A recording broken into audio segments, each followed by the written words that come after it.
بسم اللہ الرحمن الرحیم۔ صدقے کا عظیم ثواب ہم سب کو مرنے کے بعد اپنی آنکھوں سے دیکھنے کو ملے گا۔ صدقہ ہمیں دنیاوی بلایات سے محفوظ رکھتا ہے۔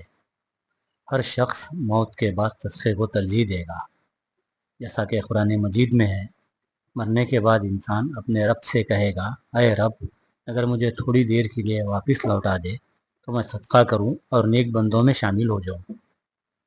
رسول اللہ صلی اللہ علیہ وسلم نے ارشاد فرمایا، اپنے بھائی کے سامنے تمہارا مسکرانا تمہارے لیے صدقہ ہے، بھلائی کا حکم دینا اور برائی سے روکنا تمہارے لیے صدقہ ہے، بھٹکنے والے کو صحیح راستہ دکھانا تمہارے لیے صدقہ ہے، پتھر، کانٹا اور ہڈی کو راستے سے ہٹانا بھی تمہارے لیے صدقہ ہے، اپنے ڈول سے بھائی کے ڈول میں پانی ڈالنا تمہارے لیے صدقہ ہے، ثواب کی نیت سے اپنے اہل و عیال پر خرچ کرنا بھی تمہارے لیے صدقہ ہے، اچھی بات منہ سے نکالنا بھی تمہارے لیے ایک صدقہ ہے،